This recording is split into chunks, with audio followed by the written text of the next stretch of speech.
मातृत्व इस विषय पर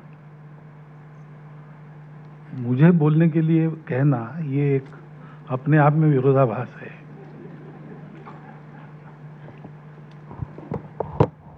जो एक तरह से एकाधिकार महिलाओं का है, उसके बारे में पुरुष ने बोलना ये ठीक नहीं है।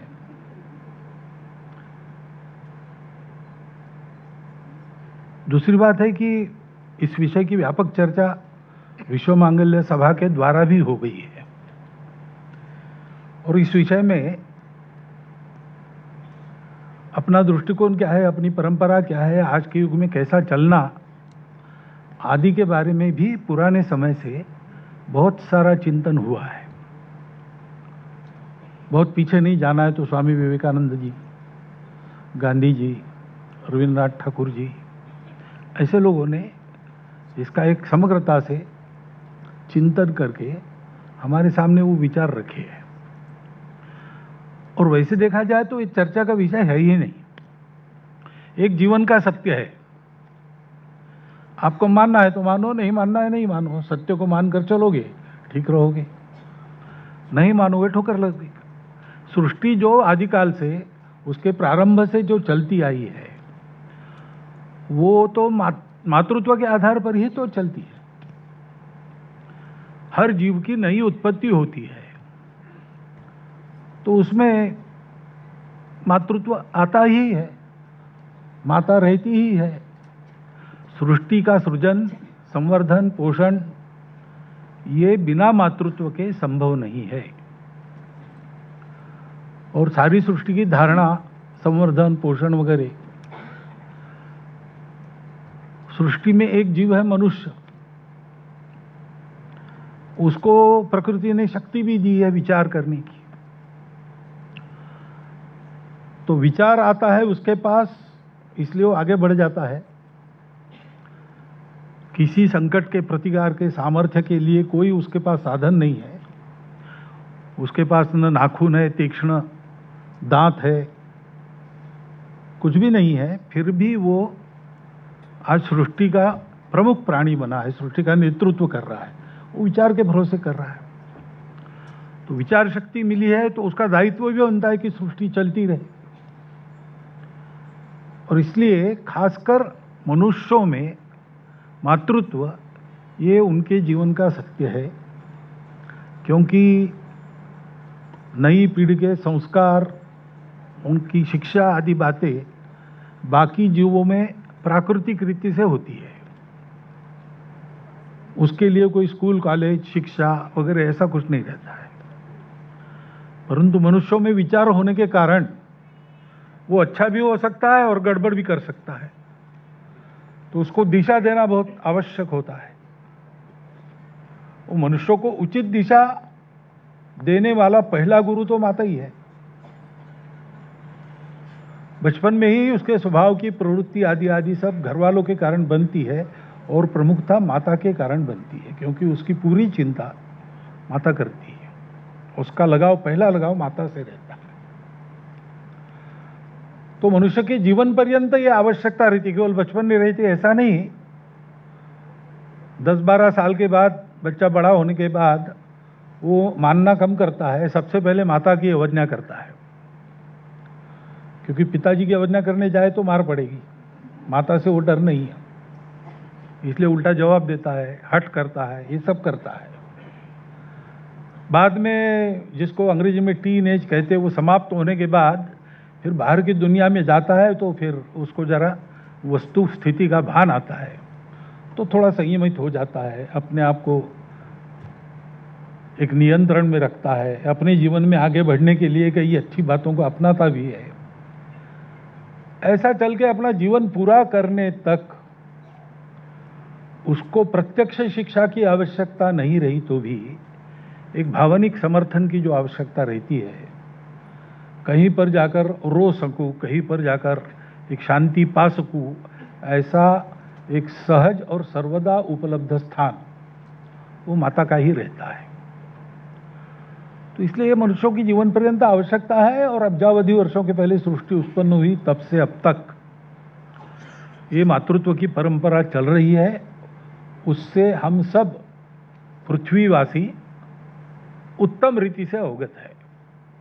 इसकी चर्चा का, इसके भाषण का कोई कारण नहीं है, लेकिन करना पड़ रहा है, इसलिए आयोजन किया और आप सब लोग आए भी, क्योंकि एक तो शीर्षक दिया है युगानुकूल मातृत्व। तो मातृत्व की जो शाश्वत बात है तो वो तो वही है, वो युग के अनुसार बदलती नहीं। उन बातों के कारण युग में परिवर्तन करने वाले लोग उत्पन्न होते हैं, ये भी आपने सुना प्रस्तावना में। परंतु कुछ परिस्थितियां ऐसी आ गई, युगानुकूल होना मातृत्व का ये भी चर्चा का विषय नहीं रहता है, वो अपने आप होता है। मनुष्य समय के अनुसार अपनी सब बातों को बदल देता है। कोई प्रबोधन करता मिले न मिले, अनुभव से सीखता है। तो सीखने के जो प्रकार होते हैं, पहला तो चिंतन से सीखता है। कन्फ्यूशियस हो गए चीन में, उन्होंने कहा कि चिंतन से सीखना ये सर्वोत्कृष्ट है। दूसरा, वो नकल से सीखता है। महाजनों ये नगतस्स पंथा, बड़े लोग जैसा करते हैं उनकी नकल करता है, वो सबसे आसान तरीका है, ये उन्होंने कहा। और ये नहीं रहे दोनों, तो वो अपने अनुभव से सीखता है। वो सबसे कड़वाहट भरा तरीका है, बहुत झेलना पड़ता है, लेकिन सीखता तो है। तो मनुष्य जिस बात का निरंतर अनुभव लेते आ रहा है, उसकी समय के अनुसार उसके रूप की, उसके ऊपरी बातों की युगानुकूलता एक होने वाली सहज प्रक्रिया है। उसको चर्चा वर्चा की आवश्यकता नहीं रहती, लेकिन फिर भी हम कर रहे हैं। उसकी पृष्ठभूमि क्या है? तो अगर क्रम से कहा जाए क्या हुआ, तो हम लोग अपने आप को भूल गए। हमारा एक विशिष्ट समाज है, विशिष्ट देश है, उसकी एक विशिष्ट परंपरा है, सारे देश में सबसे अनोखी है, और जीवन का सबसे दीर्घ अनुभव रखने वाला हमारा देश है। उस दीर्घ अनुभव के कारण क्या करना, क्या नहीं करना, कैसे करना, किधर जाना, किधर नहीं जाना, इसका एक विवेक हमारे पास जो था, उसका हमको विस्मरण होने लगा। ऐसा विस्मरण कैसे होने लगा? तो इसके उदाहरण हमको हमारे साहित्य में महाभारत काल से मिलते हैं। ऐसा हम कह सकते कि उसके पहले बहुत कुछ ठीक था, लेकिन तब से भी स्मरण शुरू हुआ, एक बड़ा संहार हुआ, और उस विस्मरण को गति मिली, क्योंकि स्मरण करा देने वाले कम रहे लोग। युद्ध के परिणामों से उबरने में ही बहुत सारे साल गए, 1000 वर्षों का तो इतिहास पता ही नहीं, ऐसा कहते हैं। कुछ महापुरुषों के आधार पर उस सारी परंपरा का पुनर्निर्माण तथागत के काल से हो गया, ये चलते रहा। लेकिन कुछ बातें गई तो गई, ध्यान में नहीं आई। उसके बाद आक्रमणों का तांता शुरू हुआ। उसके चलते कई बातें जो हमारे परंपरा में नहीं थी, हमारे विचार की दिशा में नहीं थी, वो हमको स्वीकार करनी पड़ी। कुछ हमारी सुरक्षा के लिए हमने किया, कुछ विदेशी आक्रामकों के दबाव में हमने किया। और जो आखिरी आया उसमें ब्रिटिश, उसने तो हमारे दिमाग को ही बदल डाला। तो जो जो हमारा अनुभव है, उसके आधार पर जो जो हमारी परंपराएं हैं, वो सब गलत है, और उनका जो है वो सब सही है। हमारा अध्यात्म भांग गांजे की नशे में और गंजड़ियों में गाए हुए गीत है, और जो विज्ञान है, क्योंकि वो प्रत्यक्ष है, वो परफेक्ट है। ऐसा एक भ्रम हमारे मन में उत्पन्न हुआ, तो हमने अपने ज्ञान को छोड़ भी दिया, उसकी अवहेलना भी की। अब हम देख रहे कि मातृत्व ये दुनिया में तो विचार का विषय बना ही है, क्योंकि उसके अस्तित्व पर ही संकट है। जो बताया कि हम क्यों विवाह करें, हम क्यों पुरुष की गुलामी स्वीकार करें, हम क्यों परिवार के झंझट में फंसे, हमारा अपना जीवन है, परिवार के साथ अपने आप को बांधकर लंगड़ा क्यों बनना, समाज से हमारा क्या लेना देना, क्योंकि जीवन तो उपभोग के लिए है और वास्तव में अपना वगैरह कोई होता नहीं, सब सौदे की बात है। और इसलिए जो सौदा मेरे फायदे का है वो मैं करूंगा, जो सौदा मेरे किसी काम का नहीं वो नहीं करूंगा। वो ऐसा अगर है तो मुझे मेरा जीवन जीना है, मेरे मन के अनुसार मुझे चलना है। और ये सब जो रोड़े अटकते हैं गले में, परिवार के दायित्व, संतानों की उत्पत्ति, उसके उनका दायित्व, समाज का दायित्व, ये सब बेकार है। ये आत्यंतिक जो व्यक्तिवाद है और साथ में जड़वाद, उपभोग की प्रवृत्ति, इसके चलते वहां भी प्रश्न खड़े हो गए और वहां भी अब लोग उनकी अपनी बातों पर प्रश्न कर रहे हैं। जो विज्ञान संपूर्ण था, समग्र था, ऐसा वो समझते थे, उस विज्ञान की अपूर्णता और उसकी मर्यादा अब वैज्ञानिकों को भी ध्यान में आ गई है। और इसलिए भी उस आधार पर अभी तक जो रखे हुए प्रमेय थे वो अब प्रश्नों के उत्तर नहीं दे सकते, तो प्रश्नों के उत्तर कहां मिलेंगे वो भी खोज रहे हैं। और हमने अपना सब कुछ छोड़ दिया और ये सब हमारे सामने है, हमारे ऊपर उसका प्रभाव है, तो उसी चक्रव्यूह में हम भी फंस गए हैं और इसलिए हमको सोचना पड़ा। वास्तव में हमने ये सारी बातें अपने आधार पर ठीक से समझ ली, क्योंकि अपना जो आधार है वो समग्र है और प्रत्यक्ष है। वो प्रमेयों की बात नहीं है, कागज लेखी नहीं है, वो आखंड लेखी है। कॉन्शियसनेस की बात अभी चलती है विज्ञान में, तो कॉन्शियसनेस का अनुभव लेने की बात हमारे यहां तो कितने युगों पहले सत्ययुग से है और उसके आधार पर हम सारी दुनिया का विचार करते हो। तो हमको पहले से पता है कि पूरी दुनिया का कॉन्शियसनेस एक है।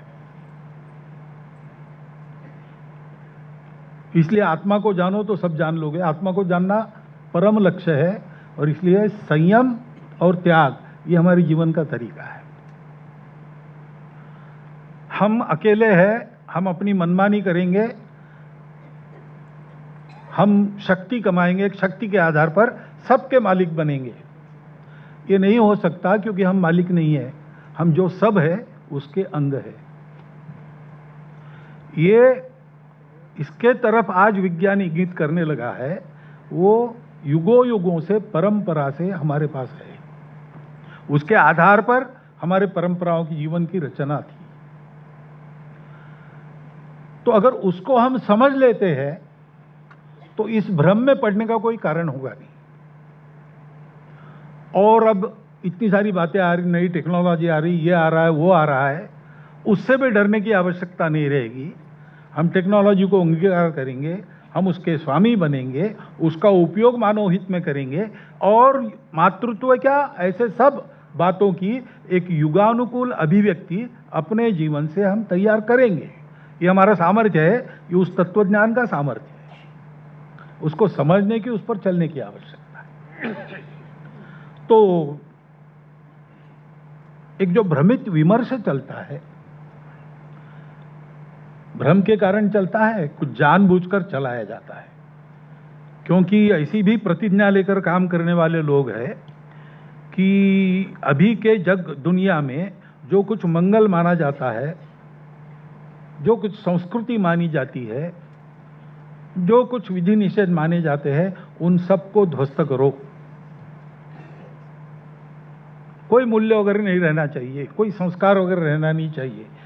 एक तरह से एक अराजकता पैदा होनी चाहिए, क्योंकि विश्व को परिवर्तन की आवश्यकता है और परिवर्तन करने से नहीं होगा। सब मिटा देंगे तो अपने आप लोग कुछ करेंगे हलचल, उसमें से नई बात खड़ी होगी।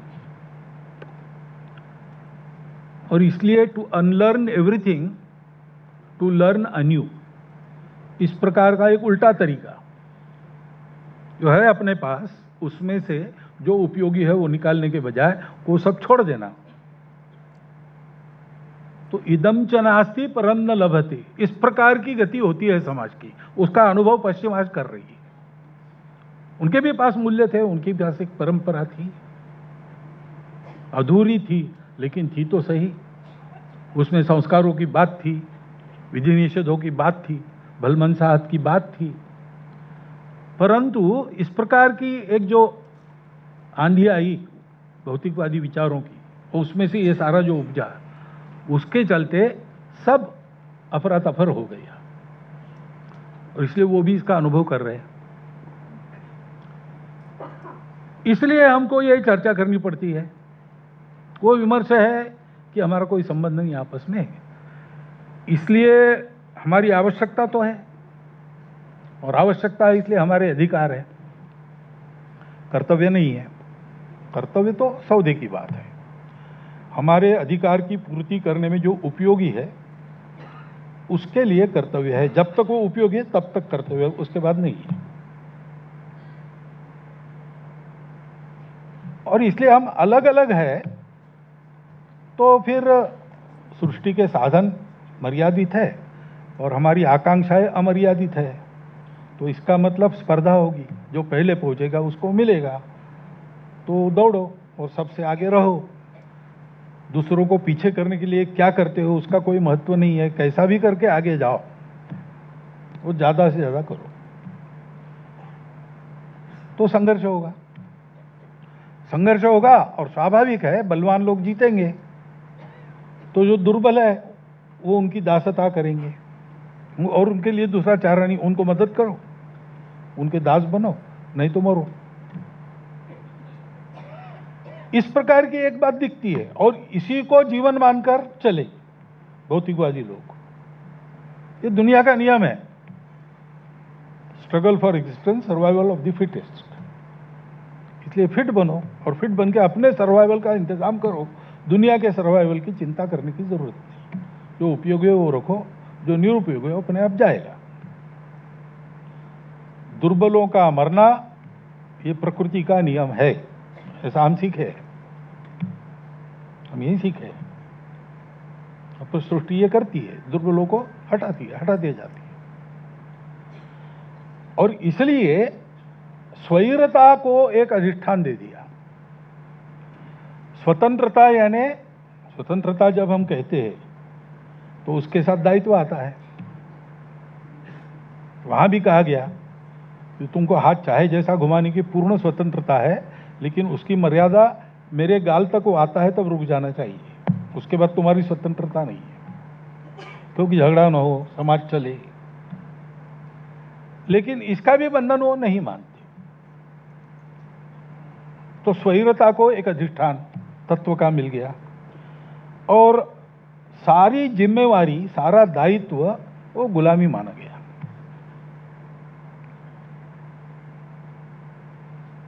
तो विवाह बंधन एक बंधन हो गया, वो गुलामी है, नहीं करेंगे। क्या जरूर है हमको? कोई जरूर नहीं। महिला को पुरुष की आवश्यकता नहीं, पुरुष को महिला की आवश्यकता नहीं है। तो तात्कालिक सौदा हो सकता है, विवाह वगैरह की कोई आवश्यकता नहीं। प्रकृति को देखो, ऐसे ही चलता है ना, पशु ऐसे ही चलते हैं। और इस जड़वादी तत्वज्ञान के अनुसार मनुष्य भी एक पशु है। इसलिए उसका एकमात्र दायित्व वो जन्मा है, मरते दम तक उसको जीना है, ज्यादा से ज्यादा अच्छा जीना है। पशु ऐसे ही जीते हैं। मरने के बाद क्या किसी ने नहीं देखा है। जब तक हो तब तक खूब भोगो, खूब जियो। मनुष्य को भी ऐसा ही करना है। लेकिन ऐसा नहीं है। विचार हो सकता है, विचार के दृष्टि से ये भी एक विचार है और विचार की स्वतंत्रता है, इसलिए ये विचार भी आप कर सकते हो। लेकिन मैं जो विचार ये करता हूँ वो मैं अपने जीवन में जब तक रखूँ और वैसा चलूँ तब तक क्या होगा, मेरी जो होनी है दुर्गति होनी। लोग ऑब्जेक्शन नहीं करेंगे तो तुम करो तुम्हारा जैसा तुम चाहते हो। लेकिन जब मैं ये कहता हूँ कि ये विचार है और सारी दुनिया को इसी विचार में आना चाहिए क्योंकि यही एकमात्र सही विचार है, तब फिर समस्याएं खड़ी होती है। वैसी वो हो गई, उसके चलते बहुत सारा खून खराबा हो गया। सारी दुनिया को एक ही रंग में रंगने की झंझट में, और जो जहां प्राकृतिक नहीं था वो वहां थोपा गया और वो नहीं चलता, ये सिद्ध भी हो गया।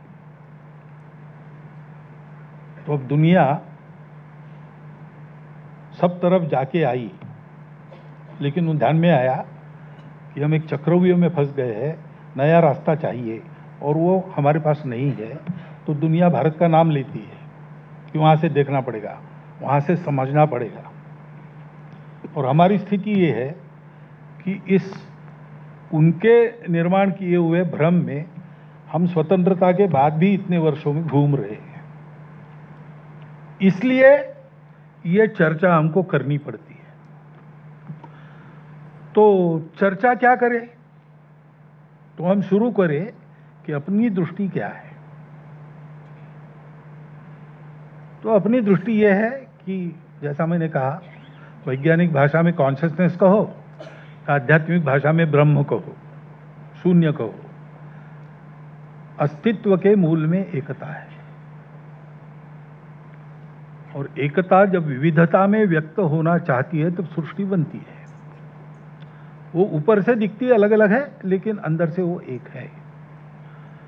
उसका अलग अलग होना, ये भ्रम कुछ दिन चलता है, उसमें से जाना पड़ता है,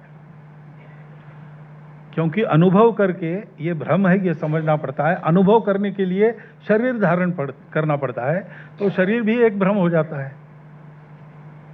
वो उसको चलाना तो है, जब तक ये ज्ञान प्राप्त नहीं करते, वो परम लक्ष्य है। तो इसलिए विविधता है, उसमें से जाना पड़ेगा, उसको स्वीकार करो, वो रहेगी। आप यहां रहते हो, अमेरिका में जाकर अपना तरीका मत ला दो, या अमेरिका में रहते हो, वहां से यहां आकर यहां अपना तरीका मत ला दो। डोमिनेशन की बात अभी भी करते लोग, वेस्ट का डोमिनेशन के लिए प्रयास अभी भी करते लोग, चाइना जैसे लोग करते हैं। ये सब होता है दुनिया में। ये होने से गड़बड़ होती है। अपना क्या है? तो हमारे जीवन का अनुभव ये है कि एकता ही सत्य है, विविधता एक स्वप्न है जिसमें से जाना पड़ता है। लेकिन कभी ना कभी स्वप्न में से जागना चाहिए, उसका प्रयास करते रहना चाहिए। ऐसा अगर है तो फिर सत्य यही हुआ कि हम सब लोग संबंधित हैं, हम सब लोग जुड़े हुए हैं। हम चाहे ना चाहे हम एक ही पूर्ण के अंग है, और इसलिए हमको एक दूसरे के साथ चलना है। हम जो करेंगे सब पर परिणाम होगा, सब जो करेंगे मुझ पर परिणाम होना है। और इसलिए मुझे जो करना है, मेरे लिए उसका क्या बनेगा ये विचार पर्याप्त नहीं है, सबके लिए उसका क्या बनेगा ये सोचकर मैं तय करूं कि वो करना है कि नहीं करना है। क्योंकि मनुष्य विचारशील प्राणी है, सृष्टि का नेतृत्व करता है, सृष्टि चले ये उसका दायित्व है। तो सृष्टि की धारणा करने वाला धर्म ही उसके आचरण का आधार है। और धर्म के आधार पर सृष्टि की धारणा होती है। तो वो धर्म हमको दायित्व देता है और वो हमको कहता है कि इस दायित्व के प्रति तुम्हारा जो कर्तव्य है वो कर्तव्य तुम पूरा करो, तो तुम जिसको अधिकार कहते हो उसकी रक्षा अपने आप हो जाएगी। तुम अगर केवल अधिकार के पीछे दौड़ोगे तो वो भी सुरक्षित नहीं रहेंगे कभी। किसी भी मनुष्य का कोई भी अधिकार सदा के लिए सुरक्षित रहता नहीं, दुनिया में बहुत लोग हैं जो उस अधिकार में बाधा बनेंगे। बहुत से कारण हैं जिसके कारण वो अधिकार मारा जाएगा, लेकिन उसकी रक्षा इसलिए होती है कि हम एक दूसरे के प्रति अपना कर्तव्य निभाते हैं, तो एक समष्टि के नाते सारा जीवन ठीक चलता है। तो उसमें फिर ये बाधा डालने वाली प्रवृत्तियां संकट नहीं बन सकती। ये जीवन का अनुभव है दुनिया का आज तक का, खुला है। मुझे बहुत इसमें और स्पष्टीकरण देने की आवश्यकता नहीं, ये स्वतः सिद्ध है। और इसलिए अपना दायित्व निभाओ। अब मातृत्व एक दायित्व है, विवाह ये एक दायित्व है। मातृत्व पशुओं में भी है, रेगुलेटेड नहीं है, प्राकृतिक है। तो वहां आपस में खून खराबा वगैरह सब होते रहता है। जो फिट है उसका सर्वाइवल वहां चलता है। मनुष्य अगर ऐसे करने लगा तो चलेगा ही नहीं, मनुष्य समाज में ही नहीं रहेगा। और समाज की सृष्टि की धारणा करने वाला, सृष्टि को परम तत्व की ओर ले जाने वाला मानवता मनुष्य समाज भी नहीं रहेगा। वो चलना चाहिए कि नहीं चलना चाहिए? क्यों चलना चाहिए? क्योंकि हम उसके अंग हैं। वो नहीं रहेगा तो हम भी नहीं रहेंगे। हम जंगल काट रहे, हम पहाड़ों को उद्ध्वस्त कर रहे, हम जानकर भी इन बातों पर चल रहे, तो प्रकृति अपना रौद्र रूप दिखा रही, हमको नष्ट कर रही। पहले पहले वो विभीषिकाएं आई, 15-20 साल पहले सुनामी आई, इतने सारे लोग मरे। तो कई बड़े लोग थे जिन्होंने कहा कि मुझे लगा कि शायद दुनिया में भगवान नहीं है। अगर भगवान दयालु है तो ये कैसे हुआ? ये कैसे हुआ? भगवान को क्यों पूछते? पहले अपने आप को पूछो। ये प्रकृति की विभीषिकाएं जो पहले कम होती थी, वो अचानक कैसे बढ़ गई? ये सब हमारा किया हुआ है, क्योंकि हम इसके अंग हैं। इसको हम नष्ट करेंगे, हम भी नष्ट होंगे। और इसलिए इसकी धारणा, ये हमारा कर्तव्य बनता है, अपने लिए भी ये कर्तव्य बनता है। तो इस अर्थ में अगर हम समझेंगे तो सृष्टि में सृजन तब होता है जब पुरुष और प्रकृति दो है, एक से नहीं बनता। केवल महिला से सृष्टि नहीं चलेगी, केवल पुरुषों से सृष्टि नहीं चलेगी। सृष्टि चलनी है तो इन दोनों का साथ होना, पूरक होना आवश्यक है। जो पाश्चात्य भी उसको कहना कि नहीं करना, एक भौतिकवादी विमर्श आया है कि कोई किसी का कुछ नहीं लगता। श्रेष्ठ कौन है, पुरुष है कि महिला है? तो स्वाभाविक पुरुष कहते हैं हम श्रेष्ठ है, महिलाएं कहती हम श्रेष्ठ है। और अपनी श्रेष्ठता से सिद्ध करने के लिए अपने स्वभाव के विपरीत कर्म करो, चलता है। क्योंकि संघर्ष है श्रेष्ठत्व का। हमारे यहाँ श्रेष्ठ कनिष्ठ है नहीं, क्योंकि व्यक्ति पुरुष हो या महिला हो वो यूनिट नहीं है। सबसे नीचा यूनिट है परिवार, कुटुंब। कुटुंब अर्थ का उत्पादन करता है, कुटुंब संस्कारों का उत्पादन करता है, कुटुंब सामाजिकता पढ़ाता है, कुटुंब सारी बातें करता है। कुटुंब में व्यक्ति का प्रशिक्षण होता है। इसलिए व्यक्ति सारे समान है, क्योंकि एक ही चीज की व्यक्ति है। जिस चीज की वो व्यक्ति है, अभिव्यक्ति है। जो अव्यक्त है वो व्यक्त हुआ, उसको व्यक्ति कहते हैं। हम प्राणियों को व्यक्ति नहीं कहते। हमारा कुत्ता है, उसका नाम टॉमी है, टॉमी नाम का व्यक्ति, ऐसा हम नहीं कहते। भले उसको हम अपने परिवार के सदस्य जैसा पाले, उसको व्यक्ति नहीं कहते। व्यक्ति मनुष्य को कहते हैं, क्योंकि उसके अंदर की बात व्यक्त होती है। तो पुरुष हो या स्त्री हो, जो व्यक्त हो रहा है वो तो एक है, उसमें भेद नहीं है, वो समान है।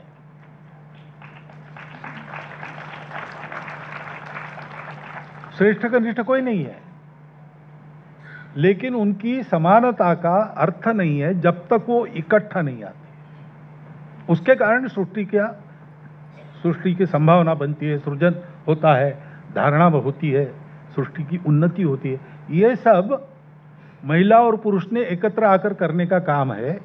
एकत्र आकर करने का काम है तो एकत्र आना स्थायी चाहिए। आज यहाँ आ गए, उधर और कल कहीं चले गए, ऐसे से नहीं होता। पानी पेड़ लगाया है और जल्दी बड़ा हो इसलिए 12 बार जमीन बदली और 17 बार पानी बदला तो पेड़ नहीं लगता। वो एक जगह उसका पालन पोषण करके परिश्रम करना पड़ता है, धैर्यपूर्वक प्रतीक्षा करनी पड़ती है। और जितना अच्छा पेड़ अच्छा फल देने वाला उतना ज़्यादा समय लगता है।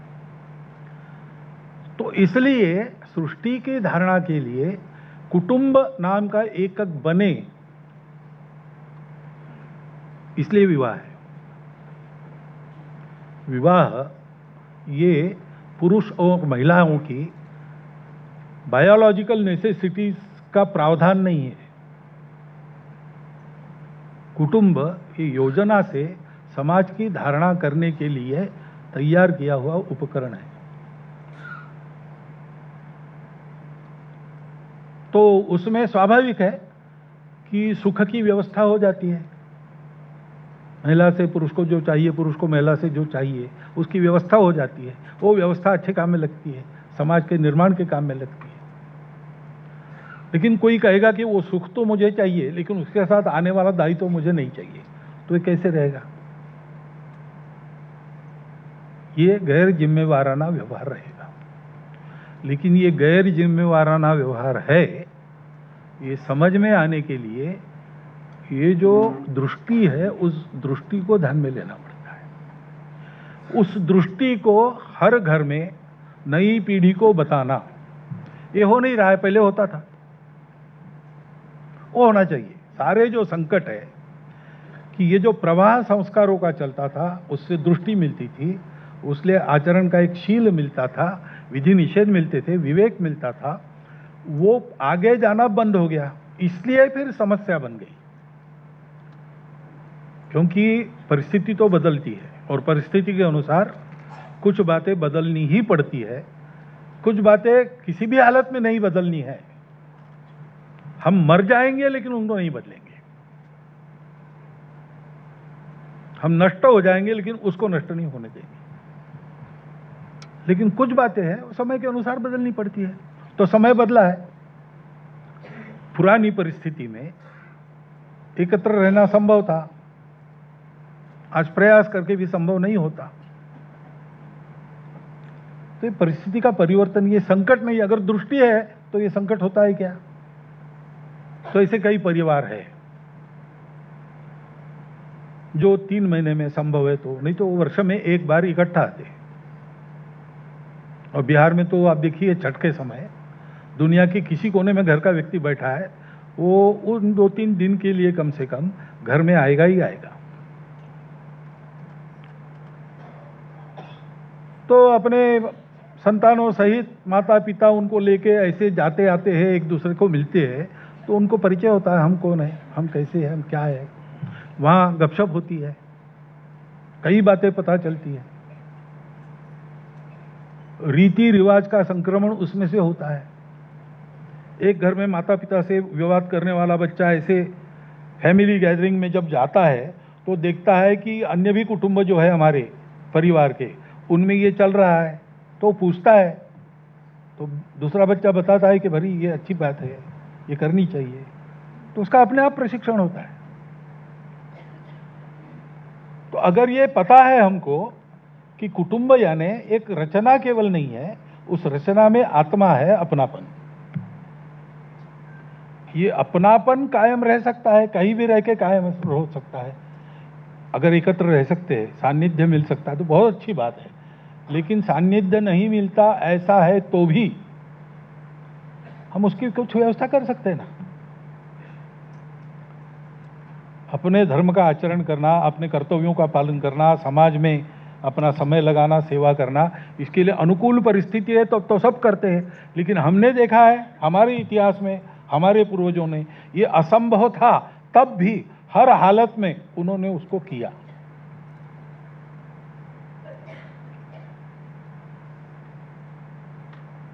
अपने शील की रक्षा एक मुद्दा था, वो करना असंभव हो गया, ऐसे हमारे इतिहास में प्रसंग आए। तो जौहर हो गए, लेकिन शील पर आंच नहीं आने दी।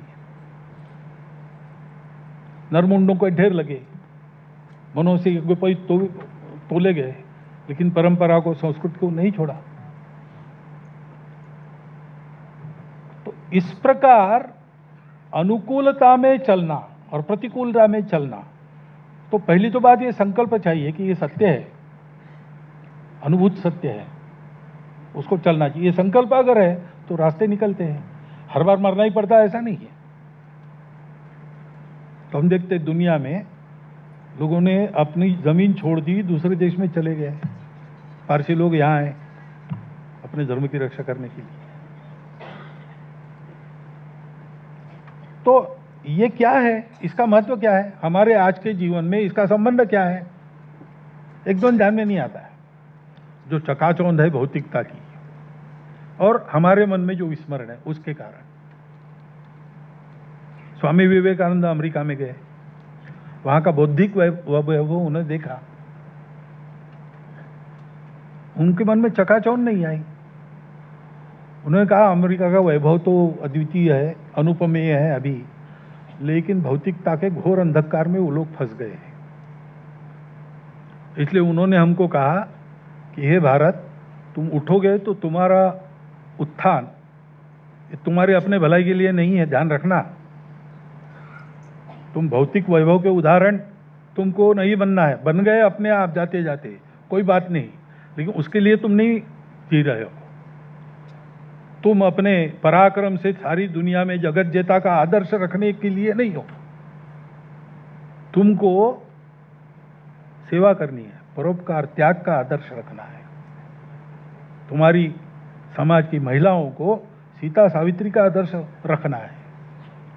सारी दुनिया देखने के बाद और पाश्चात्यों की संगठन शक्ति को मानने के बाद भी स्वामी विवेकानंद चकाचौंध में फंसे नहीं, वो ये देख सके। क्यों? क्योंकि उनको वो बात मिली थी, वो जानते थे। अब हम उनके जैसे ज्ञाता नहीं होंगे, लेकिन ये बातें तो हम जान सकते हैं। उसको जानकर विचार करना तो उपाय। अब टेक्नोलॉजी आई है, उसके कारण बड़ा ऐसा होता वैसा होता। टेक्नोलॉजी आई है यानी वो तो अपने पैरों से चलकर तो नहीं आई, किसी ने लाई हमारे घर में। आवश्यकता है, टेक्नोलॉजी तो रोक नहीं सकती कोई, टेक्नोलॉजी का जमाना है, तो उसका उपयोग करके जीवन सुलभ बनाना, उसका उपयोग करके ज्ञान बढ़ाना, ये सब करना चाहिए। लेकिन वो अपना दास है, हम उसके दास नहीं है। उसको ऐसा रखना, अगर टेक्नोलॉजी का जमाना है इसलिए छोटा दूध पीता बच्चा रो रहा है, उसका रोना बंद करके आप उसके हाथ में मोबाइल दे दो, तो फिर टेक्नोलॉजी आएगी ही आएगी। तो टेक्नोलॉजी है, लेकिन उसका एक अनुशासन भी है। जागतिक संदर्भों में हमारी सरकारवाजी ने कुछ दिन पहले कहा कि टेक्नोलॉजी को 3 मर्यादाओं में रहना चाहिए: इकोलॉजी, इकोनॉमी और इथिक्स।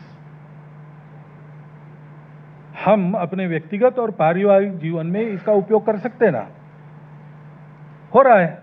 टेक्नोलॉजी के दुष्परिणाम ध्यान में आने के बाद ये भी अब शुरू हो गया है कि भाई एक स्क्रीन टाइम निश्चित करते लोग, माता पिता भी उसका पालन करते हैं, बच्चों से भी करवाते हैं।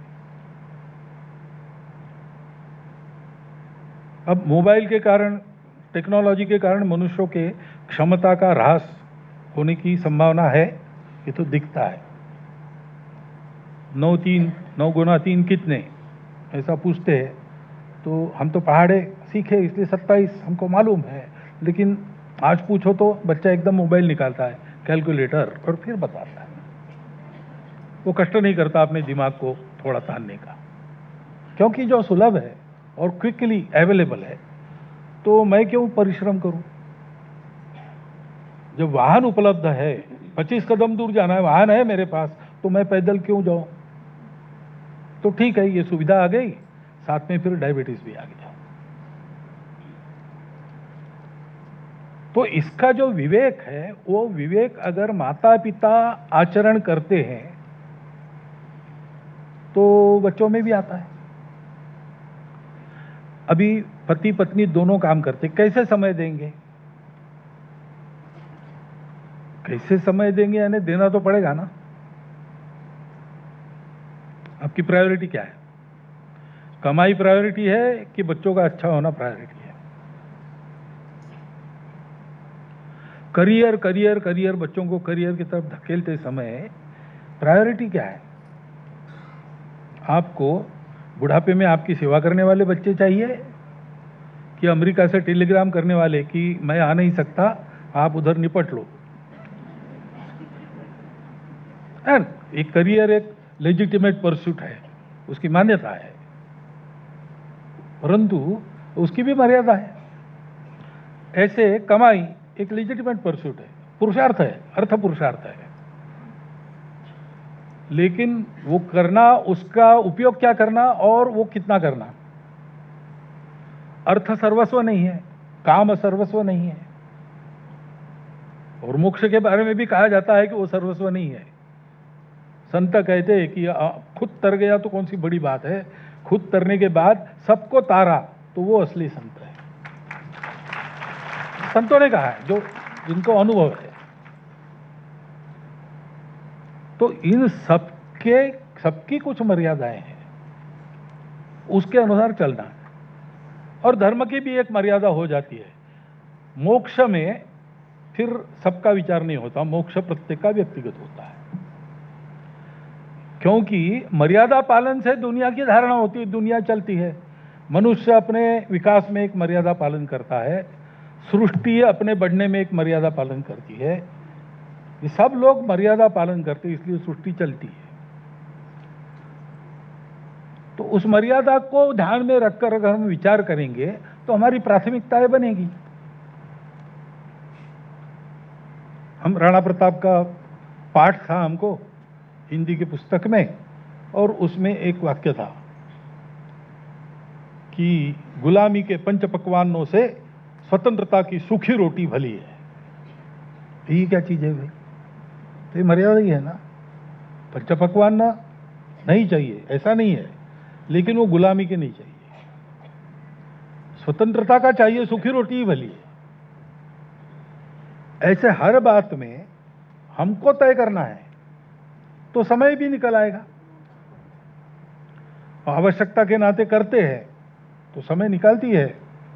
और आश्चर्य की बात क्या है, इतने सब आत्मविस्मरण और परिस्थिति के बाद भी भारत की हमारी माताएं इसके लिए समय निकाल लेती है। आप देखो, भारत में महिला समाज जो है उसकी इतनी विविधता है कि एक जगह का उदाहरण दूसरी जगह लागू नहीं पड़ता। आप अलग अलग तबकों में जाएंगे, अलग अलग स्थिति है। एक बड़ा सर्वे हुआ 2017 में, तो कई महिला संगठनों की कार्यकर्ता महिलाओं ने मिलकर किया एक समग्र इस प्रकार का सर्वेक्षण। पहली बार भारत में हुआ शायद, और भारत सरकार को दे भी दिया गया है। तो उसमें यह ध्यान में आता है कि भारतीय महिलाओं का इस सारी परिस्थितियों में, सब तबकों में, सब प्रकार की परिस्थितियों में हैप्पीनेस कोशेंट सबसे ऊपर है दुनिया में। वो उन्होंने बताया, ये आंकड़ों वालों ने स्टैटिस्टिक्स जमा करके निष्कर्ष नहीं निकाला, उसमें प्रश्नावली में इसके भी प्रश्न थे, उसमें सबका एक मुखी उत्तर ये है। ये क्यों है? ये अगर हम देखते हैं ना तो इन सारे प्रश्नों के उत्तर मिलते हैं। और जैसा मैंने कहा कि ये प्रश्न एक कलेक्टिव प्रश्न है, क्योंकि सबको फेस करना पड़ता है, लेकिन उत्तर तो अपना अलग अलग देना पड़ता है, इसलिए इसका गणित जैसा उत्तर नहीं होता है। 2 और 2 4, कहीं भी जाओ कभी भी जाओ 2 और 2 4, ऐसा नहीं है। एक तो अपने महिला समाज में इतनी सारी विविधता है परिस्थिति की, जनजातीय क्षेत्रों में अलग है, झुग्गी झोपड़ी में अलग है, ग्रामीणों में अलग है, शहरों में फिर उच्च मध्यम वर्ग, कनिष्ठ मध्यम वर्ग वगैरह वगैरह हम कहते हैं, इन सब में अलग अलग स्थितियां हैं। लेकिन एक बात सामान्य है सर्वत्र कि इस अपनी परंपरा का सम्यक ज्ञान जिसका जीवन में उपयोग कर सको इतना, उसका अभाव है। और उसका अभाव पुरुषों में ज्यादा है। तो इसलिए परिस्थिति का सामना करना है तो पहली बात हमको करनी पड़ेगी, प्रबोधन करना पड़ेगा, मातृशक्ति का भी और पुरुषों का भी। मातृशक्ति को तो केवल जगाने की बात है। विवेकानंद जी को पूछा पत्रकार ने इंटरव्यू में, अंतिम प्रश्न महिलाओं के बारे में ही उनका वो इंटरव्यू था कि फिर भारत की महिलाओं को आप क्या संदेश देंगे। तो विवेकानंद जी कहते हैं कि भारत की महिलाओं को मेरा संदेश, भारत की महिलाओं को संदेश देने की झंझट में मैं नहीं पड़ूंगा। उनको संदेश की जरूरत नहीं है, वो सब जानती है, वो सब कर सकती है, उनको तुम करने दो। उसके लिए उनका सशक्तिकरण करो, उनको प्रबुद्ध बना।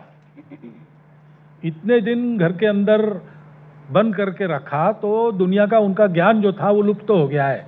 आधुनिक दुनिया क्या है, कैसे उनको ज्ञान दो। महिलाओं में ये शक्ति है, वो स्वयं शक्ति स्वरूप है। तो पहली बात उनका प्रबोधन करना, उनकी क्या शक्ति है, आज का विश्व कैसा है, उनके पास क्या साधन है, कैसे, और उनको अवसर देना और उनका सशक्तिकरण करना। कर्तव्य बोध भी बताना पड़ेगा, नहीं तो इस भ्रम के भौर में वो भी घूमने लगेगी।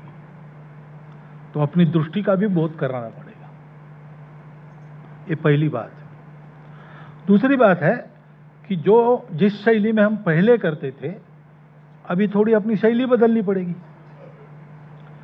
पहले आज्ञा पालन का जमाना था, हम जब छोटे थे तो माताजी ने कहा, पिताजी ने कहा, नो आर्ग्यूमेंट, चुप यानी चुप। श्रद्धा भी थी, उसको कोई प्रतिक्रिया नहीं होती थी, मालूम था कि जीवन देखा है इन्होंने, इनके अनुभव से ही सब ठीक रहेगा। तो हम अभी ऐसा नहीं है, नई पीढ़ी प्रश्न पूछती है, उनको तर्क बताना पड़ता है। जो सारा भौतिक साधनों से प्रचार का मारा उन पर होता है, उसमें से भूल भुलैया उत्पन्न हो, उनसे उनको बाहर निकालना पड़ता है।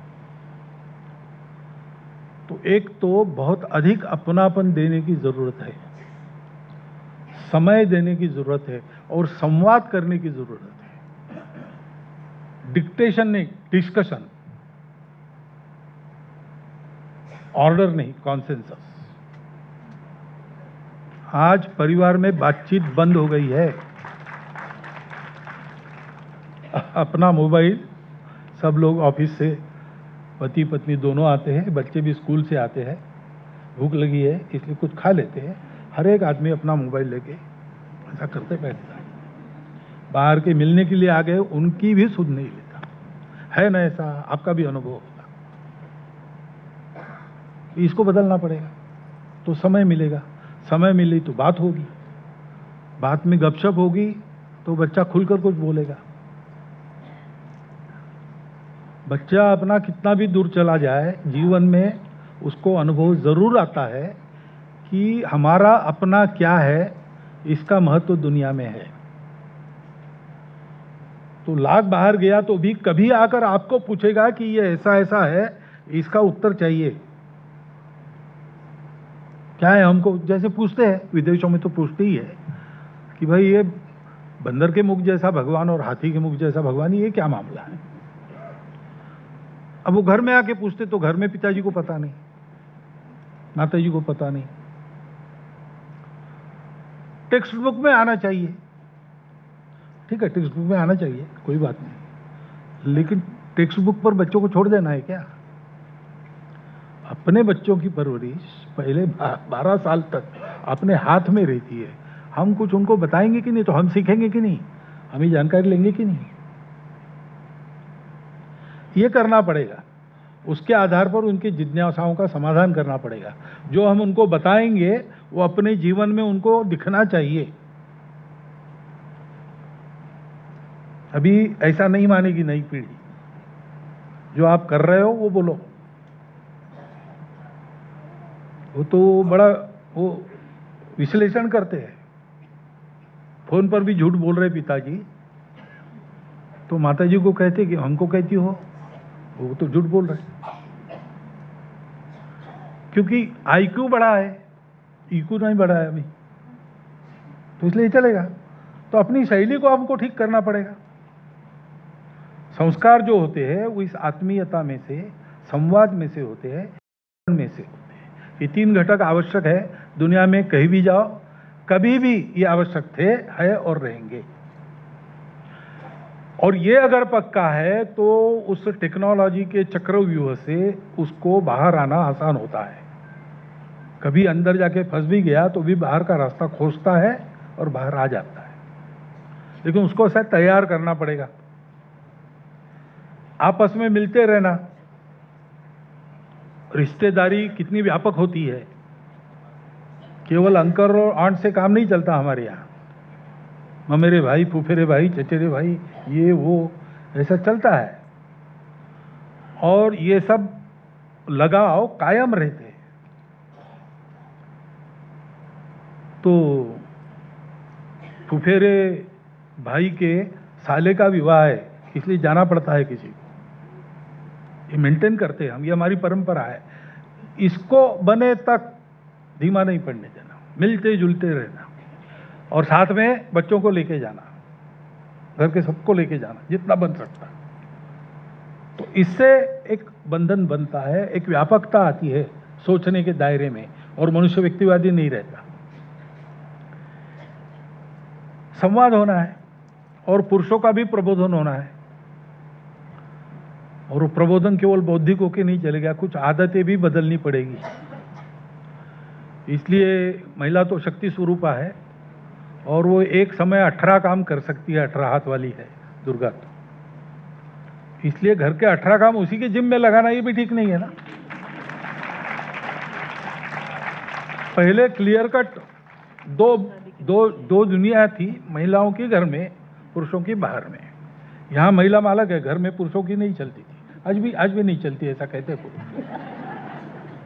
लेकिन बाहर महिलाओं का संबंध नहीं था, बीच में बहुत ऐसा काल गया। तो उस समय ठीक था कि भाई घर के काम उन पर छोड़ दिए, हम बाहर के काम संभालते हैं। लेकिन अब ऐसा नहीं है। महिलाएं सब काम कर सकती है और कर भी रही है, और समाज के लिए कर रही है, देश के लिए कर रही है। उनके कर्तृत्व का भी 50% अगर वो है समाज में, तो उनके कर्तृत्व का भी ये उपयोग है। तो उनको इसके अवसर देने चाहिए। तो समाज का काम करना चाहती है तो उनको अवसर देना चाहिए। और ये जब वो करती है तो हमको भी कुछ बातें संभालनी चाहिए।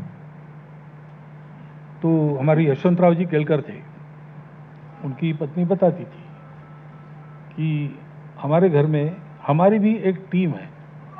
तो वो, उनकी पत्नी और उनके 2 बच्चे, ये 4 लोग मिलके घर को संभालते हैं, ये उनका कहना था।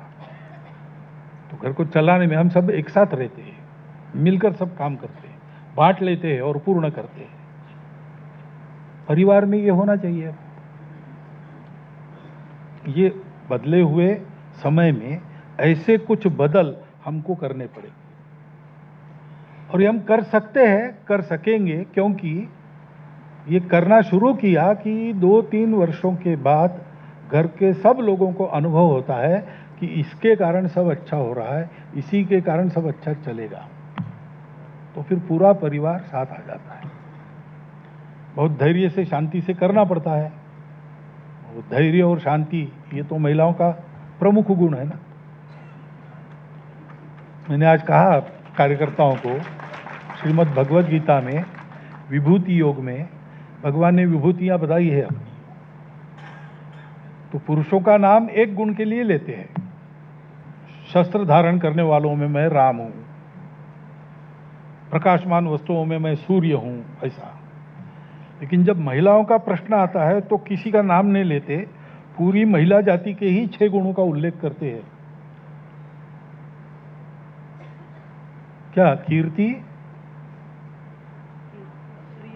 कीर्ति श्री वाक्च नारीणाम स्मृतिर मेधा धृति क्षमा। तो वो अपनी परंपरा ये मानती है कि महिलाओं में इन 6 गुणों के रूप में प्रत्येक में ये विभूति विद्यमान है, विशेष शक्तियां विद्यमान। इसलिए पुरुषों में विभूतियां खोजना है तो राम को खोजना पड़ेगा, कृष्ण को खोजना पड़ेगा, सूर्य को खोजना पड़ेगा।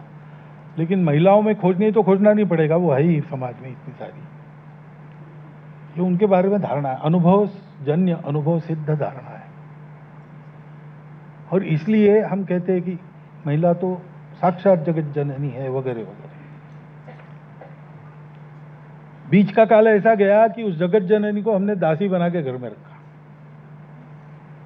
अब जो समय है तो उसको देवी बनाकर देव घर में बंद मत रखो, घर में दासी मत बनाओ, उसको अपने जैसा मनुष्य मानकर उसकी सारी बातों का विचार करो। और जैसे हमारो बातों का वो विचार करती है, उसके लिए कुछ एडजस्टमेंट करती है, उसे उसकी बातों का विचार करके हमको भी कुछ एडजस्टमेंट करना पड़ेगा। ऊपर के अपने आचरण में, शैली में ऐसे कुछ परिवर्तन हम लाएंगे तो, और अपने इस दृष्टि को स्पष्ट रूप से समझकर ध्यान में रखेंगे, तो मैं समझता हूं कि बदलते हुए समय की जो सारी चुनौतियां हैं, उस चुनौतियों को मात देकर कुटुंब के आधार पर समाज का निर्माण और इस समाज के आधार पर संपूर्ण मानवता का निर्माण, इस प्रकार की एक बहुत बड़ी क्षमता हमारे मातृशक्ति के कारण पूरे मानवता में उत्पन्न होगी। वो करने का कर्तव्य हमारे सामने उपस्थित है। इसलिए ऐसा विचार आप कीजिए, और सब आपका विषय है। अधिकारी तो आप मातृशक्ति के लोग ही है, क्योंकि हम तो ये पढ़ के या आपका सुन के बता रहे हैं, लेकिन प्रत्यक्ष करने का अनुभव आपको आज भी है। तो आप करने लगेगी तो हम लोगों का भी कुछ ठीक बनेगा, हम लोगों में भी सुधार होगा। इसलिए आप इसको करना शुरू कीजिए, इतने एक विनंती सामने रखता हूँ। बाकी पूजा जी के भाषण में बहुत सारे विषय आ गए हैं, इस पुस्तक में बहुत सारी बातें हैं। पुस्तक है, वो आप लीजिए, पढ़िए, तो आपके चिंतन में वो सहायता करेगी। तो ये सब हो जाता है तो फिर आज का ये जो विषय है युगानुकूल मातृत्व, उसके बारे में जितना विचार करना चाहिए वो सारा विचार अपने पास आ गया, ऐसा होगा, ऐसा एक सूचना जोड़ता हूँ मैं। केवल मेरे भाषण पर मत जाइए, एक प्रयोगावस्था में ये सारी बातें हैं तो चल रहा है। तो इन पुस्तकों को भी पढ़िए, उस भाषण का भी विचार कीजिए, और मुख्य बात है ये सब करते हुए करना प्रारंभ कीजिए। हम करना शुरू करेंगे तो हमारी अगली पीढ़ी का, हमारी वर्तमान पीढ़ी का, हमारे परिवार का, हमारे समाज का और संपूर्ण मानवता का कल्याण जिस रास्ते से होता है वो रास्ता खुलेगा, और ये आपके करने पर ही निर्भर है। इसलिए हाथ जोड़ के आपको ये विनंती फिर से एक बार उसका स्मरण देते हुए, और आपने सुन लिया इतना लंबा भाषण, इसलिए आपको धन्यवाद देते हुए मैं अपनी 4 शब्द। पहला प्रश्न है, वर्क लाइफ बैलेंस और कैरियर। माँ को बहुआयामी कहकर सभी तरह के कार्यों को करने की अपेक्षा करना कहाँ तक उचित है? माताएं नौकरी, घर, बच्चों की जिम्मेदारी और खुद के विकास के बीच संतुलन कैसे बनाएं ताकि शांति और संतुष्टि मिल सके? सभी प्रश्नों को, क्योंकि बहुत सारे 328 प्रश्न आए थे, तो हम लोगों ने जैसे नाम नहीं है ना, 10-15 प्रश्नों को लोगों का मिला करके तो सामूहिक पूछा। नाम है जी, मैं बोला सांगा, पूछने वाले कौन है? एक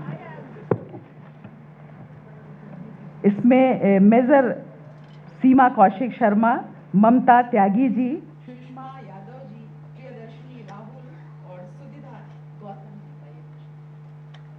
तो पहले अंशों का तो मैंने उत्तर दे दिया कि 18 के 18 काम उसको ही देना 18 था, इसलिए ये नहीं करना चाहिए। अभी ज़माना है कि काम बांट लेना चाहिए, एक टीम के नाते सारा परिवार मिलके करे तो ये संभव है। अब शांति और संतुष्टि तब मिलती है जब हम जो करना चाहते वो हमको करने को मिलता है। तो आपने जो बताया, नौकरी, घर, बच्चों की जिम्मेवारी, खुद का विकास, और भी काम जुड़ सकते हैं इसमें प्राथमिकता हमको तय करनी पड़ेगी, और वो प्राथमिकता तय करते समय हम जो भी करेंगे उससे हमारे आसपास शांति बनी रहे, इसकी चिंता करनी पड़ेगी। यानी अपने परिवार का ध्यान रखते हुए, और प्रथम बात कौन सी है उसको अधिक समय, दूसरी बात कौन सी है उसको अधिक थोड़ा कम समय, आखिरी बात कौन सी है वो शायद हो भी ना सके तो भी समाधान मानना, ऐसा कुछ करना पड़ेगा। क्योंकि परिवार के बिना, यानी परिवार के सुख के बिना माता को शांति मिल नहीं सकती। प्रयत्न करके देखा है पश्चिम में, लेकिन उन्हें नहीं हो सका। स्त्री मुक्ति वाला जो आंदोलन चला उसके पहले अवस्था में यही बात थी कि कुछ नहीं, हमारा कोई संबंध नहीं, हम अपनी मनमानी करेंगे। उसके प्रवर्तक ने ही दूसरे अवस्था में ये लिखा कि ये हमारा गलत हो गया, और उसके कारण 2 पीढ़ियां हमने खराब कर दी। अब उसका तो कुछ नहीं कर सकते, लेकिन आने वाले नई पीढ़ी को और उचित रास्ता मिले, इसलिए मैं नया पुस्तक लिख रही हूँ। लेकिन उसमें भी कुछ अपूर्णता रही, तो ऐसे उनके 5 दौर हो गए हैं। हर दौर में वो सुधार करती है और स्त्री मुक्ति से स्त्री शक्ति की ओर मुड़ती है। परिवार चाहिए ऐसा कहती है और अपने विचारों की तरफ आती है। इसलिए मेरा कहना है कि ये सब देखना, उसी समय परिवार ने ये देखना चाहिए कि इतने सारे दायित्वों के नीचे उनका अपना मन, उनकी अपनी आकांक्षा, ये उसको घुटन न हो, वो मर न जाए।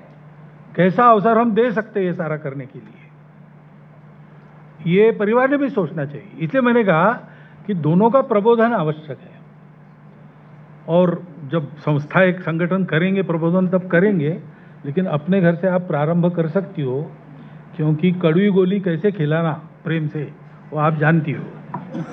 तो शुरू कीजिए तो धीरे धीरे वातावरण बदल जाता है, और फिर इसकी प्रायोरिटी निश्चित करके हम उसको कर सकते हैं। हमारा दूसरा प्रश्न है, संस्कार, संस्कृति और पारंपरिक मूल्य। आधुनिक समय में हम अपने बच्चों को भारतीय संस्कार, परंपरा और पारिवारिक मूल्यों से कैसे जोड़ें ताकि वे अपनी जड़ों से जुड़े रहें। प्रश्न पूछा है आभा चौधरी जी ने, अन्नू बहनल जी ने, जागृति सिंह जी ने, डॉक्टर भारती मिश्रा जी ने, संगीता पाटिल जी ने। तो ये सब देने का एक ही तरीका दुनिया में है, दूसरा नहीं है। क्योंकि मूल्यों से जोड़ना यानी मूल्यों का आचरण होना। मूल्यों पर निबंध लिख सके इससे कोई फायदा नहीं है। जो मूल्य है उसको व्यवहार में लाएं, तो उसके लिए आदत बनानी पड़ती है। तो आदत बनाना, उसके लिए किसी को उदाहरण होना पड़ता है, और उदाहरण जिसका है वो आप तो हो, अपना हो, ऐसा उसका संबंध होना पड़ता है। तो हमारे एक संघ के कार्यकर्ता थे, उन्होंने 11वीं 12वीं के बच्चों को प्रश्न पूछा, night has many stars but day has only one, still day is brighter than night, Y?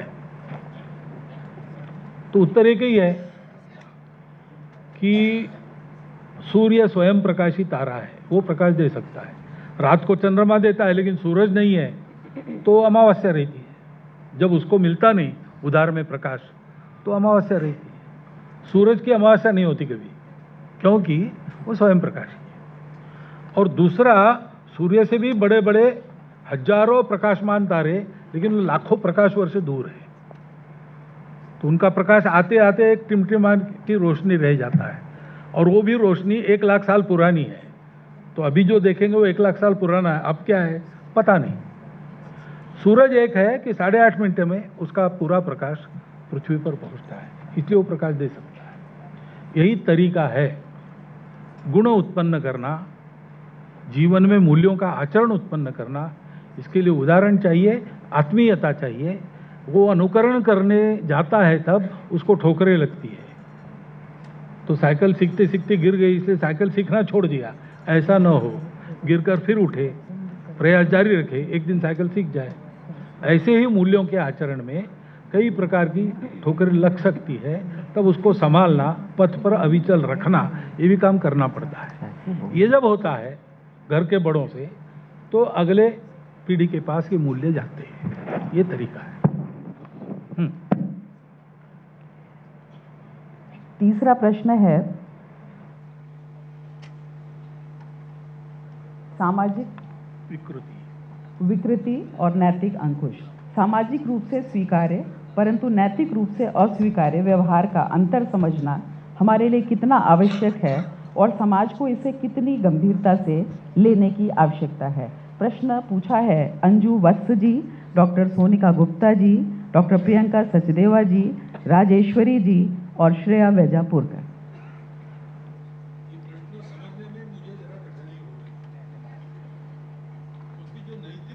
अस्वीकार्य है, वो सामाजिक रूप से स्वीकार्य कैसे? आपका कहना है कि वो समाज में चल रहा है बिना नीति अनीति का विचार।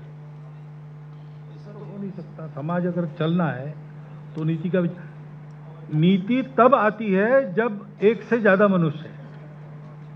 अगर दुनिया में मैं अकेला ही हूं तो मैं ये करूं अथवा न करूं, जो करना चाहिए वो न करूं, जो नहीं करना चाहिए वो करूं, क्या बिगड़ता है? मेरा बिगड़ेगा जो बिगड़ेगा। नीति की बात तब आती है जब हम दो है, और केवल दो है ऐसा नहीं, हम दो एक ही है, हम 100 एक ही है, हम 142 करोड़ एक ही है, हम कितने अब्ज है दुनिया में वो सब एक ही है, और हम और हमारा पर्यावरण एक ही है। ये अंदर का एकत्व जब मन में रहता है उसके आधार पर नीति बनती है। बिल्ली दूध पी रही, मैं हाथ में जो आता है फेंक के मारता हूं, भाग जाती है। मेरा बच्चा दूध पीता है, फेंक के नहीं मारता नहीं हूं उसको। ये क्यों है? तो जितना बच्चों के बारे में महत्व है इतना बिल्ली के बारे में नहीं है। संत लोग हैं वो तो कुत्ते के पीछे घी की कटोरी लेके दौड़ते हुए, केवल रोटी लेके भाग रहा है, सूखी खाएगा घी लगा ले, क्योंकि उनका दायरा बहुत बड़ा है। तो अपनापन होना चाहिए तब नीति बनती है, और नीति अकेले के लिए नहीं बनती, नीति पूरे समाज के लिए बनती है। और इसलिए जो नैतिक है वही सामाजिक व्यवहार है, ये ध्यान में रखना।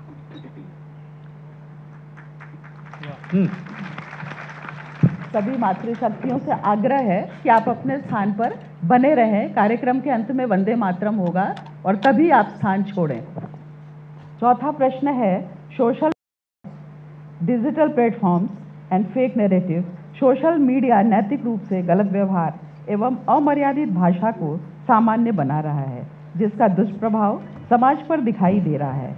ऐसी स्थिति में एक अभिभावक के नाते बच्चों को कैसे बचाएं और उनसे भावनात्मक रूप से कैसे जुड़ें। प्रश्न पूछा है ममता शर्मा जी, डॉक्टर रेणु आर्या जी, शीतल बंसल जी ने, डॉक्टर संगमित्रा जी और प्रोफेसर नीलम राठी जी ने। अब बच्चों से भावनात्मक रूप से कैसे जुड़ना, इसका ट्रेनिंग तो हमको आपसे लेना पड़ेगा, क्योंकि आप करती है ये। आप जो अपनापन देती है वो जन्म भर याद रहता है मनुष्यों को। तो ये तो आपको प्रकृति ने दी हुई ये एक देन है ना, वत्सलता, वात्सल्य, वही है। तो आप कर सकती है, आप कर रही है। तो केवल संवाद जारी रखना चाहिए, तो बच्चों का मन समझ में आता है। बच्चा अपने साथ ऐसे जुड़ना चाहिए कि हमसे पूर्ण मुक्त होकर बात कर सके। सामान्यतः माता के साथ ऐसा होता है, वो रहना चाहिए। और बाकी जो सोशल मीडिया, अमर्यादित भाषा, अब इसका परिणाम समाज में दुष्प्रभाव दिख रहा है, लेकिन ऐसा भी दिख रहा है ना कि कुछ लोग इससे अलिप्त है। सब के सब भाग गए, ऐसा नहीं होता, बहुत सारे भाग गए, लेकिन इस आंधी में भी कुछ लोग हैं कि वो नहीं देखते, दिखा वही दिख रहा है तो देखना बंद कर देते। सोशल मीडिया को उपयोग कम कर, बच्चों में दिख रहे हैं लोग। ये अंतर क्यों है? उनमें और अपने बच्चों में क्या अंतर है, या जो भटक गए उनमें क्या अंतर है, इसका अध्ययन करना पड़ेगा। और वो अंतर होता है प्रवृत्ति का।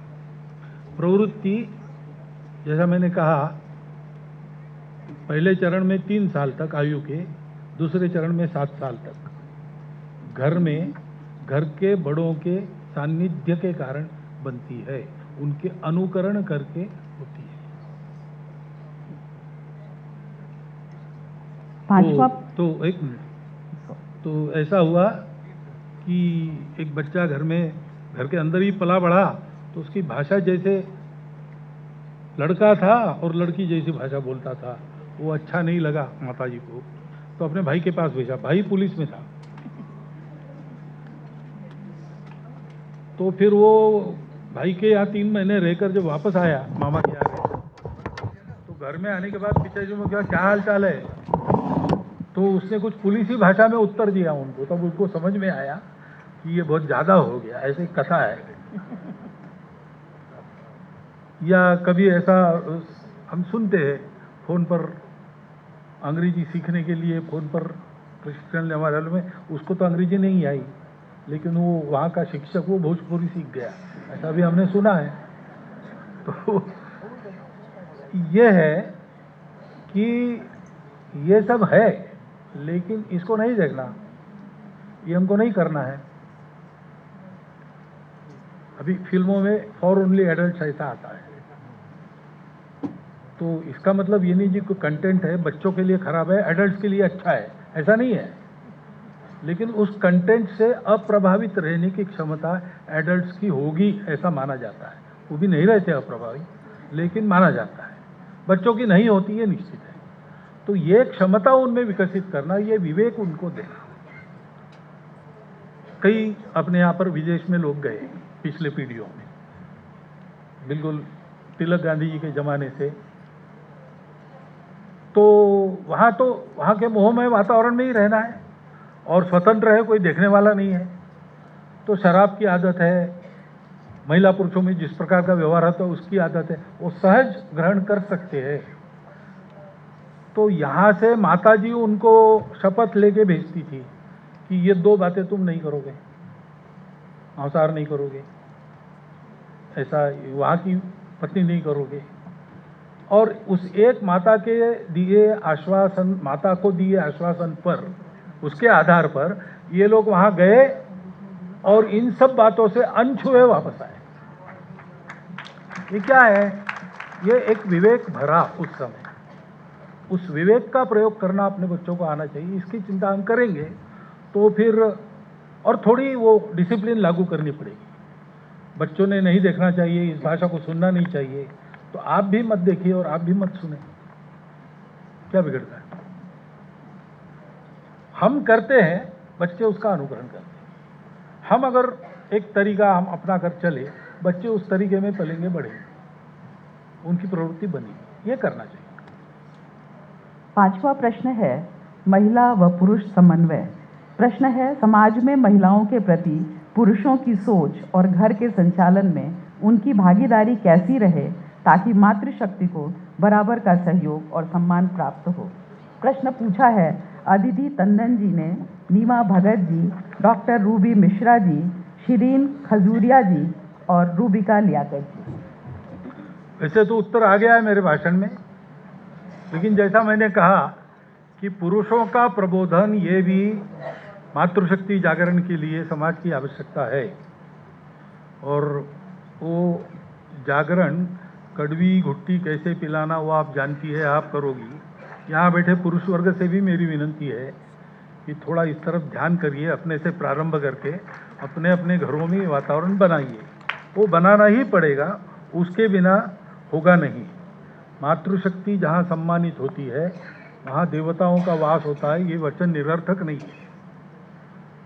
तो घर में बराबर की भागीदारी पहले थी, तो पुरुष कमा के लाता था और फिर सारी कमाई महिला के ताला चाबी में रहती थी। उसका बजटिंग वो निर्धारित करती थी। घर में भोजन में किसको बुलाना नहीं बुलाना वो निर्धारित करती थी, और आपस के परामर्श में से सारा घर चलता था। वो वातावरण फिर से लाना पड़ेगा। ये जो इंडिविजुअलिज्म बढ़ा है, मैं और मेरा का अहंकार, तो ये ईगो मैनेजमेंट ठीक से फिर से सिखानी पड़ेगी। वो संवाद के द्वारा ही वो होता है, इसलिए वो करना पड़ेगा।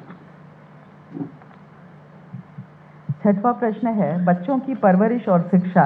आज की प्रतिस्पर्धा और व्यस्त जीवन में माताएं किशोर बच्चों के भावनात्मक मुद्दों को कैसे समझें और उन्हें सही संस्कार कैसे दें। प्रश्न पूछा है दीपाली सिंह जी, दिव्या आर्या जी, डॉक्टर मीनाक्षी कौल जी और पुष्पा रानी जी ने। ऐसा है कि कुछ ढीला छोड़ना पड़ता है, कुछ खींचना पड़ता है। तो एकदम सब आपने बंद कर दिया, ऐसा नहीं, ऐसा ऐसा नहीं, ऐसा नहीं मानेंगे। लेकिन ये 3 बातें करो, ये एक बात मत करो। और 3 बातें करोगे, 2 में मैं साथ रहूंगी तुम्हारी। ये प्रेम से अगर होता है तो फिर धीरे धीरे बच्चा ये सब विधि निषेध सीख जाता है। और केवल सीखता नहीं है, उसको इंटरनलाइज कर लेता अपनी इच्छा से। तो अब ये ज़्यादा बातें, इन सब बातों को आप जानती हो, क्योंकि माता ही ये सब कराती है, करती है, सिखाती है। इसमें समय लगाना, एक आयु तक बच्चों को पालन करना नज़र रखकर, ये बहुत आवश्यक है। और उस आयु के बाद उनको थोड़ा फ्री छोड़ना, ये भी आवश्यक है। तो 12 साल तक, अपने यहाँ पहले एक श्लोक था ना, लालयत पंचवर्षाणी दशवर्षंतु ताड़यत। तो 5 वर्ष तक सहन करो, उल्टा सीधा भी करे, समझाते जाओ, लेकिन सहन करो, लाड़ करो, उसके प्यार करो। फिर वो अश्योर्ड हो जाता है कि ये सब मेरे अपने हैं, मेरी गलती हो गई तो भी। उसके बाद उसको डिसिप्लिन लगाना, दशवर्षंतु ताड़यत। और 16 साल का हो गया तो उसके बाद मित्र के जैसा उसके साथ आचरण करना। ये 16 साल की लिमिट अब नीचे आ गई है, IQ बढ़ने का, IQ नहीं बढ़ा, IQ बढ़ा है, उसके कारण वो 12 साल तक आ गई है। तो 12 साल तक बच्चा आपकी सुनेगा, मानेगा, प्रेम से सिखाएंगे, सीखेगा। उसके बाद थोड़ा उसको छोड़ो, खुला छोड़ो। बाहर जाएगा, दुर्व्यवहार करेगा, ठोकर लगेगी, रोते रोते घर में वापस आएगा, तो उसको प्रेम से सहलाकर शांत करना, भरोसा देना। फेल हो गया तो चिंता मत करो, तुम फेल हो गए तो भी तुम्हारे साथ हम हैं। ये सारा उसको मिलना चाहिए उस आयु में, तो फिर ये सारी बातें ठीक रहेंगी। उसके लिए प्रायोरिटी से बच्चों पर समय देना, ये करना पड़ता है। वो आप करें भी, ये मेरा विश्वास है। अगला प्रश्न है, महिलाओं की स्वास्थ्य रक्षा की नीति। माताओं के शारीरिक और मानसिक स्वास्थ्य को बेहतर बनाने के लिए सरकार और समाज को कौन से मातृत्व अनुकूल कदम उठाने चाहिए?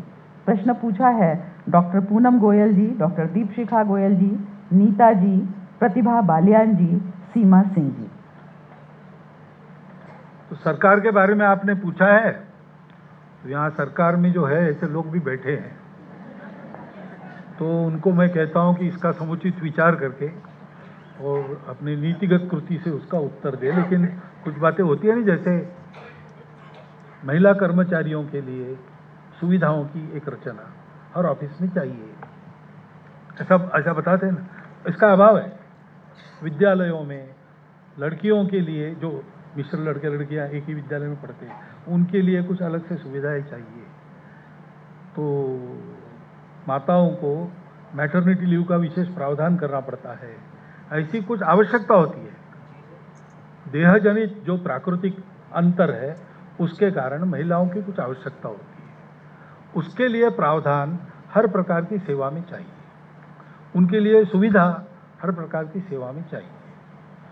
कुछ कुछ होता है, कुछ कुछ के लिए करना पड़ता है, लेकिन होना चाहिए, ये तो सबको मान्य है, कोई इसका विरोध नहीं करेगा। थोड़ा सोचेंगे तो क्या बाकी है वो हो भी जाएगा।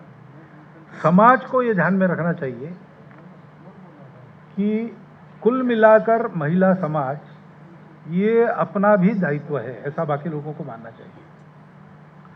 जैसे रास्तों पर कॉलेज की लड़कियां जा रही या लड़कियां जा रही और उनको तकलीफ देने वाले कुछ लोग हैं, तो तकलीफ देते रहते हैं और समाज देखते रहता है, कुछ करता नहीं। बस्ती में तरुण है, तो उनके कारण बस्ती में महिलाएं सुरक्षित हो जानी चाहिए। कई कई वातावरण है, रात को 12 साढ़े 12 बजे सज धज कर महिलाएं निकलकर घूमकर आती है, ऐसा कहीं कहीं है। उसका कारण केवल सरकारी बंदोबस्त नहीं, उसका कारण वहां के समाज का स्वभाव ऐसा है।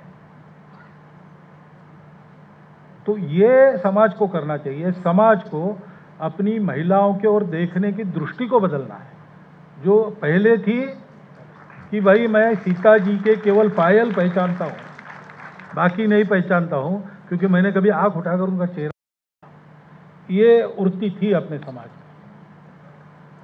अब है कि कैसे देखते, अब मुझे वर्णन करने की आवश्यकता नहीं, वो बदलना पड़ेगा, तो ये सुरक्षितता अपने आप आएगी। उसके लिए संस्कार आवश्यक है, उसके लिए हमने महिलाओं को क्या माना है ये समझने की आवश्यकता है और समझकर बताने की आवश्यकता है। तो हम सभी का काम है, ये हम करने लगेंगे तो समाज के ओर से महिलाएं सुरक्षित हो जाएगी। समाज से उनकी यही अपेक्षा है कि समाज उनको सुरक्षित करे। वो कर सकते हैं अपने आप को, लेकिन समाज का दायित्व है तो उन्होंने ऐसा करना चाहिए। वो लड़ने के लिए तैयार है आक्रामकों से, लेकिन समाज आक्रामक न बने, बिना लड़ाई के ही काम चल जाए। तो ये ऐसी बातें समाज को करनी है, सरकार को कुछ करनी है। अगला प्रश्न है राष्ट्र निर्माण और सामाजिक भूमिका। अरे ये एक रह गई, कुछ महिलाओं की समस्या एनीमिया जैसी रहती है, विशेषकर महिलाओं के लिए है। वो होती है ध्यान में रखकर परिवार ने भी, और अगर सरकार का संबंध ये आता है फैसिलिटीज में, तो उन्होंने भी इसका एक एंटीसिपेशन करके उसकी व्यवस्था पहले से करनी चाहिए। ये करना पड़ेगा। अगला प्रश्न है राष्ट्र निर्माण और सामाजिक भूमिका। विकसित भारत के लक्ष्य में मातृशक्ति परिवार और समाज के माध्यम से राष्ट्र निर्माण और सामाजिक समरसता में क्या भूमिका निभा सकती है? प्रश्न पूछा है ममता शर्मा जी, अखिलेश प्रताप सिंह जी, प्राजक्ता विप्रदास जी, विजया भारती जी ने। तो जितनी पुरुषों की भूमिका है और जिस प्रकार की है, उतनी और उससे ज्यादा कुछ महिलाओं की है। अपने समाज में तो 50% है, तो एक संख्या बल से ही वो जब तक आधा बल लगेगा नहीं, तब तक ये विकसित भारत का प्रश्न, ये स्वप्न पूरा नहीं होगा। तो उन सबको लगना है, और इसमें भूमिका यही हो सकती है संभाल की। कई बातें आती है, सामूहिक रूप से भी आती है, व्यक्तिगत रूप से भी आती है। उसका डीलिंग अगर समाज के अंदर की डीलिंग होने के कारण आत्मीयता के साथ हो, प्रेम से देखे और विचार करे, तो समस्याएं जल्दी समाप्त हो सकती है, अच्छी तरह निभ सकती है सारी बात। और ये स्वभावतः करने की क्षमता महिलाओं की ज़्यादा रहेगी, तो उनकी बहुत अहम भूमिका रहेगी। अब उसका डिटेलिंग करना है तो शायद जोशी जी जैसे वक्ता को बुलाकर आपको 2 दिन का सुनना पड़ेगा, तभी पता चलेगा। अभी थोड़े में नहीं, इतना ही बता सकता हूँ। अगला प्रश्न है परिवार संरचना और संबंध। संयुक्त परिवार कम होने और एकल परिवार। आखिरी प्रश्न है बदलते सामाजिक आर्थिक परिवेश में देर से विवाह, कम बच्चे और उपभोक्तावादी सोच के बीच नई पीढ़ी को पारिवारिक मूल्यों एवं राष्ट्रवादी सोच से कैसे जोड़ा जाए? प्रश्न पूछा है अदिति नारायणी जी, अंजू हांडा जी, ग्रेस जी, मुस्कान जी और पायल मांगो। देखिए, सोच बदलने की जो बात है ना, वो फिर से वही बात है। दूसरी जो सोच है अपनी सोच, उसके आधार पर जितना बन सकता है उतना यशस्वी और पूर्णतः सार्थक जीवन हम जी रहे हैं, ये नई पीढ़ी के सामने आना चाहिए। तो उसका परिणाम होता है नई पीढ़ी आप जो भटक रही है, इधर जा रही, ऐसा बिल्कुल नहीं है। उनको प्रामाणिक उदाहरण नहीं मिलते, जहां मिलते वहां वो जीवन भी दे देते हैं समाज के लिए। कितने ही चिन्मय मिशन में, स्वामीनारायण में, गायत्री परिवार में कितने ही युवक आते और निकल भी जाते हैं। हमको प्रचारक मिलते हैं प्रतिवर्ष। ये आते कहां से है?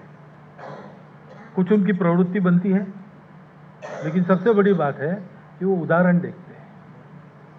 और उदाहरण ऐसे नहीं होते। शिवाजी महाराज, महाराणा प्रताप, भगत सिंह बहुत बड़े हैं। तो अपना समाज कहता है कि भगवान रामचंद्र बड़े सत्यवचनी थे, वो तो भगवान थे, उनके जैसा वही कर सकते हैं। हम तो सामान्य लोग हैं, इसलिए राम जन्म हो फिर से, लेकिन मेरे घर में ना हो, ऐसे सामान्य लोग सोचते हैं। ये उदाहरण ऐसे नहीं रहते, ये उदाहरण उनके रोजमर्रा मिलने वाले लोगों के रहते हैं, और वो अपने से बड़े दूर है, श्रेष्ठ ऐसा नहीं रहता, 2 कदम आगे है, 5 कदम आगे है, ऐसा उनको लगता है। तो वो तो तैयार बैठा है अनुकरण करने की, हिम्मत करने के लिए। उसमें जज्बा इतना है कि वो तो अंधेरे में कूदने के लिए तैयार है, आग में कूदने के लिए तैयार है। लेकिन इसका जो आवाहन मिलना है, वहाँ पर उसको वो चित्र दिखना चाहिए, वो प्रामाणिकता मिलनी चाहिए, तो वो करेगा।